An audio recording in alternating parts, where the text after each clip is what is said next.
Jin Mori seems to be just another average high schooler that lives in modern-day Korea, but in reality, he's an insanely strong guy who is a skilled martial artist.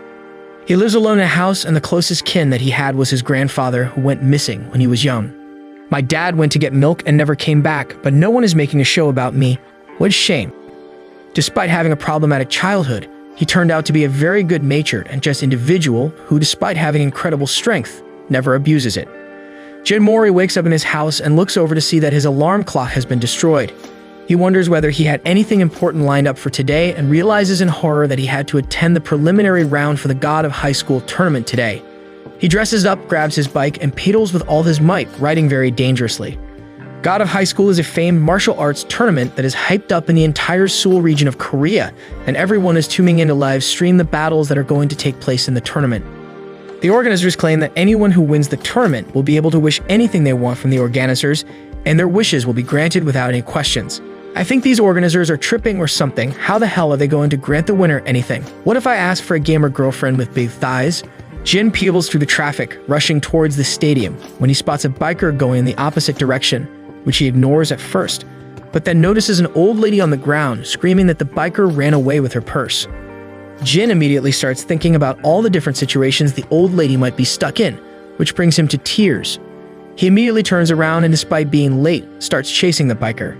He chases after the bike for a very long duration, swerving in between the traffic, dodging the oncoming cars, and sometimes even pulling death-defying stunts when he faces an oncoming truck. Truck coming almost ice-caved this fool, but thankfully he is able to escape. He finally is able to come right beside him when the biker starts trying to push him off the road, but this absolute mad lad jumps on the bike and starts biting him, which is kinky to say the least. He is forced off, jumps on his bike again, and jumps it over to the upper road, chasing the thief again. He suddenly spots a girl about his age, watching as a bunch of roided-up men flex their muscles for her. He tries to warn her, but is unable to dodge and literally hits her straight in the face with his tire, before saying sorry and pedaling away. The girl, however, is not a normal girl and throws her wooden sword, which jams Jin's tire, bringing him down. She runs up to him, grabs him by his collar, and starts screaming at his battered face to pay for the glasses that he broke. Jin mumbles through his swollen lips, telling her that the thief is running away with an old woman's purse, which metals her heart, and suddenly they both start chasing the thief. What a weird woman. Jin keeps pedaling while the girl stands up behind and tries to swat away at the biker, like he is some sort of a fly. The booker decides to show them who is the boss, and takes a very sharp turn, expecting to lose them, but to his surprise they are still behind him as the girl used her wooden sword to grip the road and make the tight turn. The biker decides to throw away a bunch of money to distract them, but Jin tells the girl to jump off and stops the bicycle suddenly. The girl leaps and tries to jump onto the thief, but gets face planted into a road sign. Both Jin and the girl think that they lose him, and even the thief runs away laughing when suddenly a young man punches him straight in the face, destroying his bike and finally taking him down. It turns out that all three of them needed to go to the God of High School tournament, and they all barely make it, and while catching their breath, Jin introduces himself to the others. The cool black-haired guy introduces himself as Han, who works at a local supermarket, and the crazy chick introduces herself as Mira, who is a kendo instructor at her father's dojo. Before they can chat anymore, a guy from the administration walks into the room and tells everyone to gather in the arena for their introduction, and everyone moves out.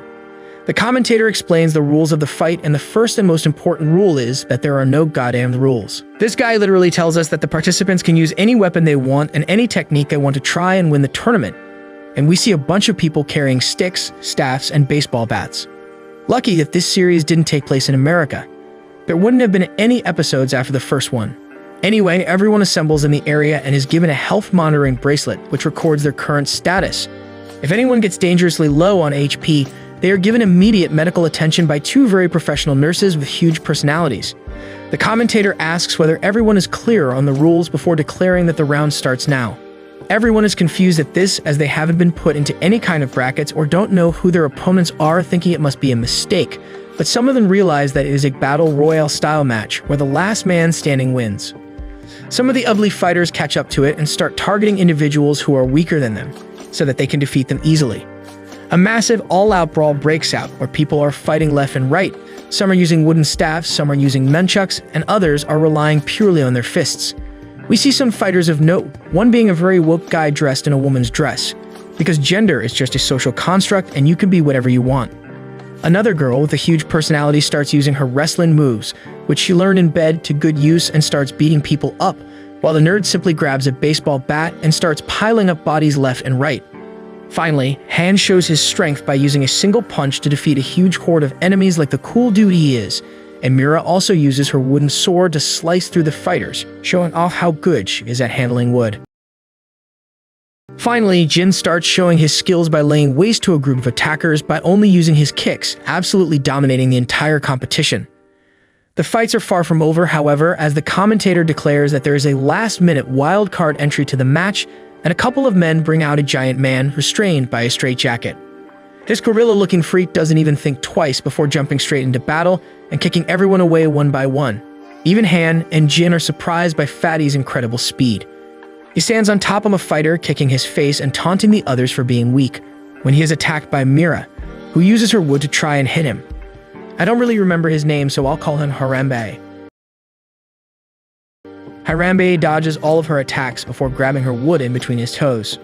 Mira is totally shocked by it, as he takes away her toy, which enrages her, and she uses her sword style to hit him in the stomach, knocking the air out of him before kicking him on the head, with all the power mustered by her big juicy chicken thighs, but they don't have any effect on Harambe, who simply pushes her back before laughing in her face. Suddenly, however, his laughter stops as Jin drops to his knees and takes his pants down to reveal his colorful boxers full of cartoons. Harambe turns around and asks whether he wants to blow his trumpet, but Jin backs out at the last moment and puts his pants back in place before getting attacked. He dodges the kicks very efficiently before being hit by one of them, which throws him against the wall, but Jin is so extraordinarily skilled that in the split second that he was being kicked, he elbowed his leg, hurting him for the first time in the match. Harambe seems excited at this prospect, but both him and Jin start running towards each other to finish the fight that they started. Before they can clash, however, Mira, the Thunder Thigh Lady, runs up behind Jin and snaps his neck because he was still carrying her sword and not giving it back to her, ending the fight immediately. With this, the first round is declared to be over and everyone starts getting healed, with the help of the nanomachines injected inside their bodies. Later that evening, Jin walks back alongside Mira and Han and asks them how they got to know about this tournament. He claims that he was in a park when a man asked him to join the tournament, so he fought him and lost the match, and that's why he joined the tournament. Han replies that he was approached by a green-haired man who promised him money, which he desperately needs, whereas Mira replies that she wants to revive her family dojo. Jin, however, snatches her sword once again to have a look at it, but Mira tries to take it back, which results in the sword falling into the river below, which enrages Mira, who slaps Jin, telling him to leave her alone. She goes down inside of the stream and starts searching for her sword while using the little flashlight on her phone, but Jin comes to the rescue with the flashlight and starts helping her try to find it. She apologizes to him for slapping him before and reveals that the sword was a gift from her late father, and that is why it holds a lot of sentimental value for her. They keep searching, but the light still isn't enough, but thankfully, Han brings out a big spotlight and shines it over the stream to give them ample light to work with, and they finally find the sword. The next day, they head over to the stadium once again for the matches, and today the matches will be one-on-one as they should be. Jin sleeps inside of the locker room when Harambe walks up to him and starts telling him that he's going to crush him. To his surprise, however, the dress-loving boy walks up to Harambe and starts telling him to leave Jin alone as he is sleeping, when Harambe immediately goes in for a kick. The boy is saved by Jin at the very last moment by pulling him back, but still, the pressure in the air was enough to make his nose bleed.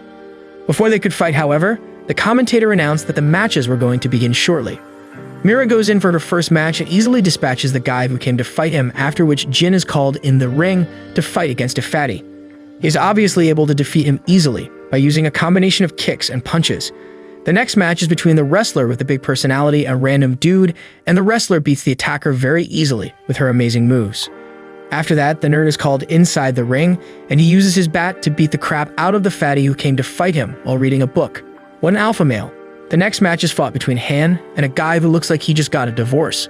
Han is basically Saitama at this point, as no matter who he is fighting against, he seems to defeat them in a single punch. Finally, the match between the femboy, who I am going to call Harry Styles because both of them like wearing dresses, and Harambe begins. What an incredible matchup. The fight starts and Harry goes on to deliver a massive blow to Harambe's stomach before landing a bunch of punches to his face, throwing him into the crowd. The referee starts counting to 20, but Harambe doesn't seem to be in any hurry.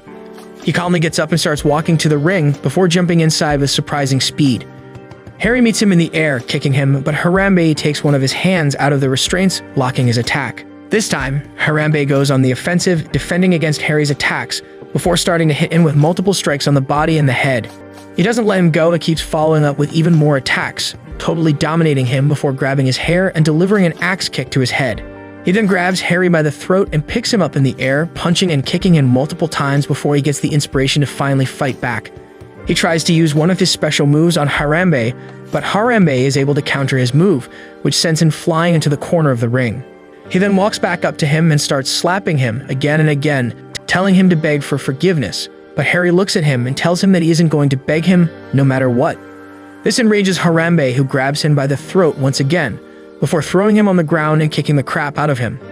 Harry, however, still refuses to beg, which makes him so furious that he takes out his other hand from the restraint and picks him up before proceeding to break one of his hands completely. Harry cries out in pain, but he ignores it and grabs his other arm as well, breaking it before threatening to rip them off completely, but is stopped by Jin, who appears behind him and kicks him straight in the head, throwing him towards the corner of the ring before telling him to get up and fight him. Harry is taken out of the ring, while Harambe jumps towards Jin, but Jin is able to kick him straight in the face one more time, throwing him outside of the ring. Before he could pursue him, however, Jin was surrounded by a bunch of people who told him to stop, and the commentator told him that what he did was a violation of rules and he would be punished for it. Before he could say anything, however, Harambe emerged surrounded by a dark aura before he threw a blast of that aura at Jin. Thankfully, one of the organizers surrounding Jin is able to easily block the attack, but Harambe seems to have gone berserk and jumps inside the ring to fight against Jin once again. Even though he was surrounded by the very powerful organizers, Jin managed to jump on one of their shoulders and meet Harambe in the air before delivering an insane 3-kick combo, throwing him to the ground. Jin lands back inside of the ring, but suddenly, a mysterious force pushes him down on the ground. A man arrives inside of the stadium, introducing himself as Pak Mujin, the creator of this tournament. He announces that what Jin did was a gross violation of the rules, and his punishment will be announced at a later time. Meanwhile, the matches will be played as scheduled. Jin is then escorted out of the ring by the organizers. Jin is taken to a separate room where he trains, while the organizers decide what's going to happen with him. He doesn't seem to be scared about anything, and he even goes over to watch Mira's match. She is going to fight against the wrestler today, and before even the fight starts, the wrestler makes fun of Mira, telling her to use something more powerful than a wooden sword. Mira, however, tells her to shut up before she pops one of her implants. The fight starts, and Mira tries her very best to attack her from all the directions, but the wrestler is more nimble than she thought and is able to dodge all of her attacks, while dishing out a bunch of damage to poor Mira. She pushes her to the ground before jumping off the post and slamming Mira really hard. Surprisingly, however, Mira is much more stronger and sturdier than you would expect and simply gets up once again, getting into her stance. They clash once more, and this time Mira lands a hit, but the wrestler is able to block her attack with her bare hands and head slams her on the ground. Mira still gets up once again, but now she doesn't even have a sword. The wrestler decides to finish the fight and goes in for another takedown, but this time Mira dodges before landing a swift slash with her bare hands, which surprisingly enough does more damage to the wrestler than the sword did, and the wrestler starts bleeding. Mira decides to follow through and delivers a double slash with her bare hands, which again does a lot of damage to the wrestler, who starts bleeding and falls to the ground. Jin, who was watching this fight, cheers for her, but before he could go to meet her, Pak, alongside a green-haired commissioner, walks in the room. Pak tells him that his punishment has been decided and that he will have to fight against this broccoli of a man. Like everyone else, Jin hates broccoli, so he tells Pak that he wants to fight the blondie instead and starts throwing a tantrum on the floor. Broccoli gets pissed off and tells Jin that he is stronger than Blondie. On hearing this, Jin gets up again and tells him that before they fight, he will have to lose his glasses, as he doesn't want to break them. This enrages Broccoli, who punches Jin across the room, but Jin is a simple-minded fool who runs back to him and tells him to punch him once again. Pak, however, stops them and tells them that they will fight tomorrow inside the ring. Later that evening, he meets up with Han and Mira, while going back to his house, and offers them the fruits that Pak gave him so he can replenish his energy. Both Han and Mira refuse his offer, as he tells them the punishment that has been decided for him. Mira comments that the commissioners are really strong, but Jin confidently tells her that he's going to win the bout tomorrow. He arrives back at his place that night and starts eating the remainder of the fruits before spreading out his bedsheets to get some rest, but suddenly he feels sick and starts puking blood, realizing all too late that the fruits have been poisoned. The next day, Jin is nowhere to be seen in the arena, but the first match of today is between Han and the nerd. They both step inside the ring, standing on each side, while the nerd starts reading details about Han, like what his fighting style is, what his special moves are, and how he fights in general. He claims that he studies his opponents and their art very deeply and gains a complete understanding of how they fight so that he can figure out proper defenses and counters against them. Han seems taken aback by the level of detail he knew about him, but he decides to focus on the match. The match starts and Han immediately rushes towards the nerd, trying to punch him, but the nerd swiftly dodges out of the way before delivering a bunch of hits on Han's body, making him kneel down. Han realizes that the nerd is basically predicting what his next move is going to be, which is very annoying and problematic for him. Han, however, is not stupid, and has been reading and understanding the nerd's style of fighting as well. They both clash once again, but this time Han dodges all of the attacks that the nerd tried before trying to land a kick, which is blocked by the nerd immediately. The nerd is very surprised and asks whether it was just dumb luck that he dodged all of the attacks, but Han replies that he had memorized his attack patterns, which made it easy for him to avoid the hits. The nerd rushes at him once again, but ends up slipping and falling on the ground while Han was coming at him. Instinctively, he ends up hitting Han on the head with his bat, but realizes later that Han was trying to help him get up. He asks him why he did not attack him, but Han replies that attacking an opponent who's on the ground is not his style, while he starts bleeding from his head. The nerd smiles at this act of genuine kindness before getting back up again for another round. They run each other again, and this time he uses his bat to hit Han multiple times at once all over his body, which hurts Han, who staggers over to the ring, bleeding. The nerd decides to take advantage of this and uses his special attack, which manifests a bunch of spikes in the air and shoots it at Han, but Han is ready to get serious finally and uses his special magical punch to destroy the nerd's bat before using another attack which calls a tornado inside the ring, and as soon as it fades they engage in a brutal fistfight. But Han is able to get an upper hand and starts beating him to a pulp before pushing him against the ring to go for one final attack, but stops himself as he realizes that the nerd has already lost and falls down on the ground. Han is declared the winner and they both leave the ring for the next match, which is between Jin and Broccoli. Broccoli enters the ring, but there is still no sign of Jin anywhere. Mira starts wondering whether anything happened because Jin wouldn't miss this fight for the world. Just when the commentator was about to declare Broccoli as the winner because of Jin not showing up, but just at the last moment, Jin enters the stadium, running up to the ring and jumps in. The commentator immediately starts explaining the rule, telling Jin that this will be a handicap match, as Broccoli is much stronger than him. Jin only has to knock Broccoli to the ground once, and he will be declared the winner. Broccoli seems to be very confident as the match starts, but is instantly surprised when he notices that Jin is already right in front of him. Jin calmly takes off his glasses, telling him that they can break before pushing him to the ground in a very smooth movement. The commentator is shocked and stutters out that Jin Mori has won the match. Broccoli, however, recovers from his shock and gets angered by the disrespect before trying to punch Jin, but he simply dodges and kicks Broccoli against one of the posts. Broccoli loses his cool and releases his true powers in the form of a giant Joker with a giant scythe. Jin starts running away as the Joker slices at him again and again, while all he can do is duck and jump, while crying for help as he doesn't know how to fight against this thing. He tries to run up the scythe of the Joker to reduce the distance between them, but he is captured by the Joker, who starts to crush him in its hands. Just before the Joker can deliver the final blow, however, it disappears in thin air, leaving Jin confused.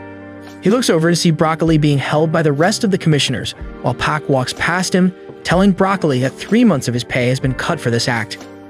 He walks up to a totally exhausted Jin, congratulates him for defeating Broccoli, and tells him that he has been reinstated as the competitor in this tournament.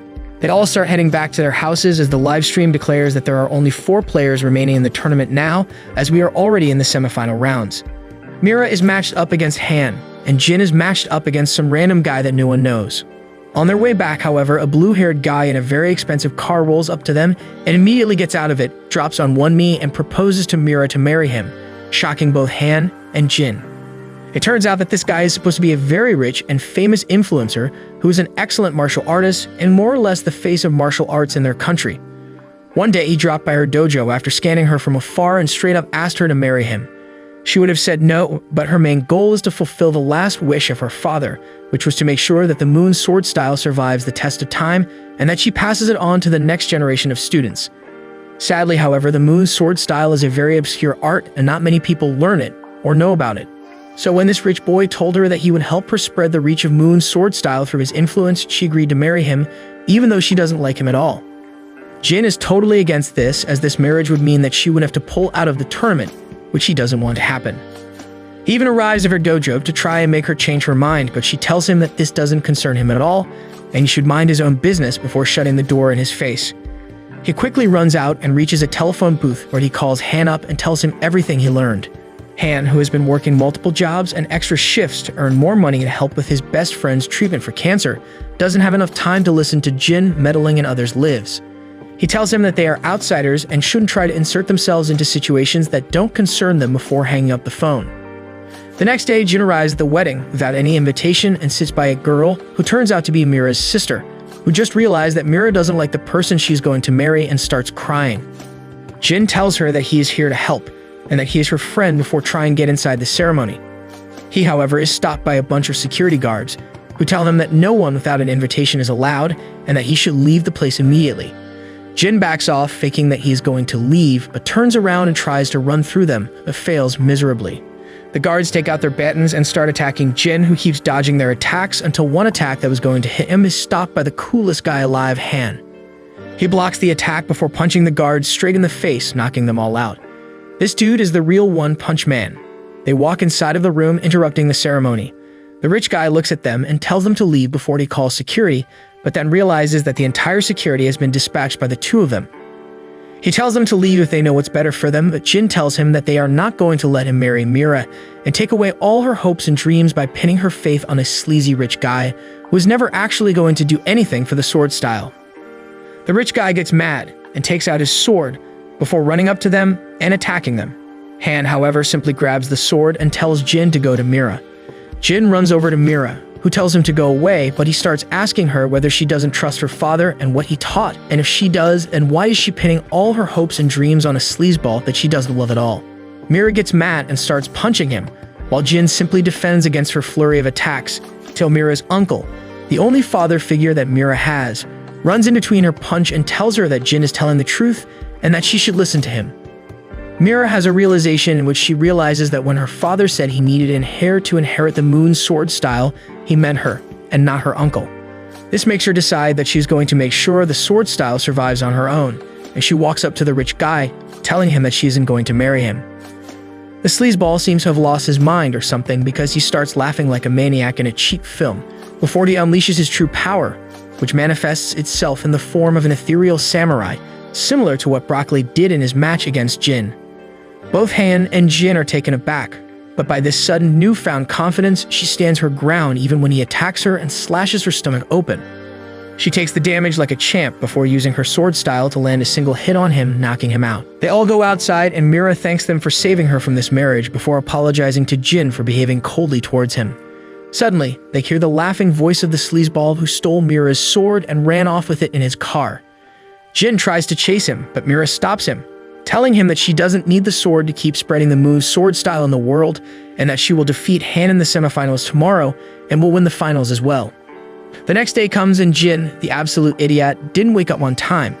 He rushes towards the stadium and arrives just in time to witness the final moments of the match between Mira and Han, which shocks him to the core as he sees a ruthless and cruel one-sided beatdown by Han, hurting Mira relentlessly, injuring her severely, till the point where she was bleeding from all over her body.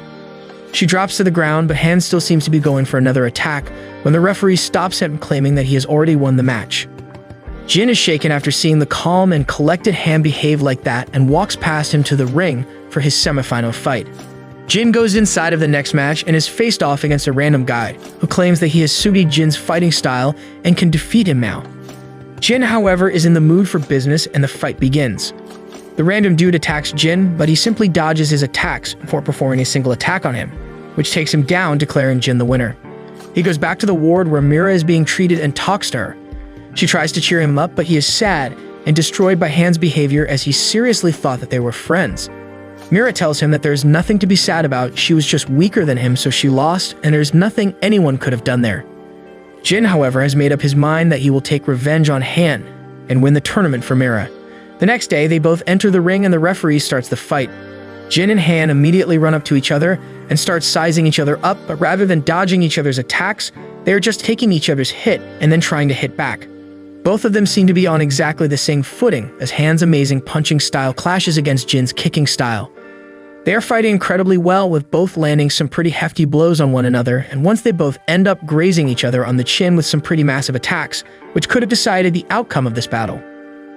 Finally, Han gets an upper hand and punches Jin in the guts, and then in the face, pushing him back and making him bleed. Jin wipes the blood off of his face and tells Han that he's going to pay for what he did to Mira, before running up to Han, who prepares for his special punch, but Jin dodges the attack and instead uses the technique that was strong enough to take down Harambe in one blow.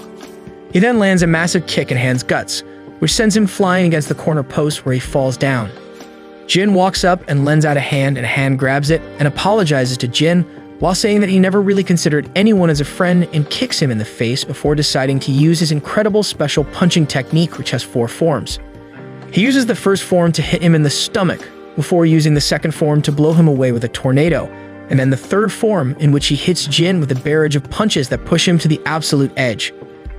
Jin, however, is somehow still able to bounce back and runs towards Han to land a disastrous kick, while Han himself charges the final form, and they both land their hits on the same time, but Han's attack reaches him first and Jin is knocked down, bleeding from all over his body. Han himself is on the verge of falling over with exhaustion, but he keeps himself on his toes while the referee starts the countdown for Jin. Suddenly, however, Pak arrives and calls Han over to his side and tells him that they weren't able to save his friend and that he just died. It hits Han like a truck, and he feels like his entire body lost all of his strength.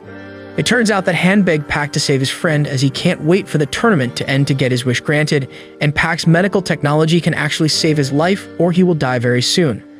Pak made a contract with him, saying that he will put his friend in their life support, but he will have to win both the semi and the finals in a dominating fashion. That was the reason why he was so relentlessly aggressive and ruthless towards Mira as well, but now that he lost his friend, he has no motivation to fight. He drops down on his back, whereas Jin gets up once again on his feet, defying everyone's expectations of him being out of the match. Han stands up again as well, and Jin starts attacking him. But this time, Han doesn't even try to attack him, but keeps defending himself half-heartedly, while Jin goes on the offensive. He gets punched in the guts by Jin and was about to receive a staggering head kick when suddenly they hear the voice of Mira, telling him to hold himself together. Jin stops in the middle of the attack and Han snaps back to reality. She tells him that he was 200 times stronger when he fought her, so why is he going so easy on Jin, and calls him to her side. The referee tells her that she can't stop the match, but Jin makes sure that he can't interrupt them. She shows him a letter which his friend gave her, which stated that he knows that he's going to die soon, and that he is happy to have a friend like Han who is fighting for him, but now he wants him to fight for himself. Han smiles at her and tells her to keep it safe for him while he finishes the match.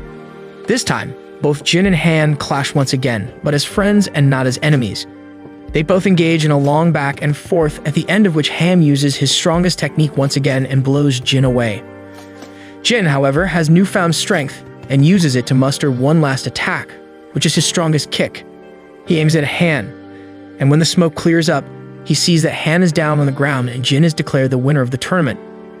Jin holds out his hand, and finally Han starts seeing them as friends and takes their help to walk off the ring. The positions of the first and the second rankers in the preliminary has been taken by Jin and Han, but the third spot is still empty, for which Mira and the random guy who Jin beat up are going to compete. The match begins with Mira and the random dude clashing in the middle, where Mira tries to hit him while the Rondo just tries to hold his ground. He starts getting cocky, however, thinking the girl can never defeat him, and starts showing off his Brazilian jiu-jitsu moves, when Mira decides to end this farce and hits him straight in the face with her sword, ending the fight immediately. Jin cheers from the sidelines while Han is so embarrassed that he pretends he doesn't know Jin. After the fight is over, they all start going home and discussing their upcoming fights, which will be 3-on-3 team fights rather than 1-on-1s. These fights will truly test the level of trust between teammates and how much they are willing to sacrifice to make sure their team wins. Jin is super excited, whereas Mira is dreading to fight alongside a brainless monkey like him. As with him, strategy will be thrown out the window, as he mostly fights on pure instincts and raw skills. While talking and crossing the road, Mira asks Jin what his motivation is. Her motivation is to make sure that Moon's sword style survives, whereas Han wants to fight for his friend. What is he fighting for? Jin looks at them and tells her that he doesn't really have any motivation like that. He just wants to fight strong opponents, get stronger, and be super cool. Han and Mira again move ahead, leaving him behind as they don't want to associate themselves with the embarrassment Jin might bring on the road. While he tries to catch up to them, he crosses an old man and feels an odd feeling of power coming from him. He immediately turns around but finds no one there, which surprises him. Later the next day, he goes to a public park and decides to train on his own, but in classic Jin Mori fashion, he gets distracted by any moving thing in his surroundings. He starts chasing a cat, then he starts doing yoga before volunteering to pick up trash, and finally he climbs up on a tree to get a balloon back for a bunch of children. The branch ends up breaking, but he is able to land on his feet. Still, he feels like there is a little bit of a sprain in his ankle, when suddenly, the same old guy that he saw while crossing the road suddenly appears behind him like a Pokemon and uses an acupuncture needle to poke his ankle. Jin gets shocked at first, but realizes that he doesn't feel the pain anymore. Jin asks the old man who he is, but the old guy gives him a crap answer and disappears as suddenly as he appeared. The next day, Jin is woken up by a knock at his door, and he opens it to find Han and Mira standing at his doorsteps, while Mira gets angry at him for always oversleeping. He asks them, where did they get his location from? To which she replies that they just asked the tournament administration, just as he did when he came to her house when she was getting married. They enter his house and see that he lives alone, and his house looks like that of a hobo, with dirty dishes in the sink and every type of trash lying around. Now that I say it, this is how my house looks as well, but there is always a box of tissues and lotion lying around as well. They see a picture of him with his grandfather on the wall, and he explains that he used to live in the mountains with his grandfather, but he told him that Jin needs to get enrolled in the school and needs to get a formal education, and that's why he shifted over here, but the grandfather left him to go back to the mountain. His grandfather and my dad have a lot in common. He has been living here alone ever since. Mira also finds a photograph of him with a couple and curiously asks whether these are his parents, but Jin tells her that they are not, and he doesn't even know who his parents are or whether they are even alive, as his grandfather never broached the subject. He tells her that his grandfather had a couple of university students click some pictures with him, so that if he brings a friend over, they will think that Jin belongs to a normal family and is not a psychopath. They all make their way towards the stadium, and on the way, Han explains that he had a conversation with Pac, where he asked him what those otherworldly powers were that Broccoli and the rich dude harnessed. According to Pac, the gods have been dead for a long time, but there is something in the world known as a chakra, which helps them harness the power of the gods if they push themselves to the utmost limit. He also warned him that from now on, he should expect every single opponent that he encounters to have these otherworldly powers, and should prepare accordingly to deal with them. This troubles them, and Mira also describes her run-in with a commentator from the matches and explains that he is actually blind and was also a swordsman just like her, but used to follow a different school. She tells them that they met in a grocery store where he was with his family and had a chat with her. She tells them that even he warned them to be very careful, as powerful individuals are operating behind the scenes and can pose a serious risk to the competitors. Finally, they reach the stadium, where they gathered in the locker room to have a preview of the teams. Mira, however, notices that the commentator has been changed and gets worried about him. Turns out that the commentator dude got killed that day when he encountered an assassin in a Playboy costume, who belonged to a very powerful group and might pose a risk to the contenders. Finally, the commentator announces that the first match is going to be between Jin Mori's team and another team, so they start getting ready for this huge upcoming fight, with no idea what's going to happen in the fight or what they might encounter.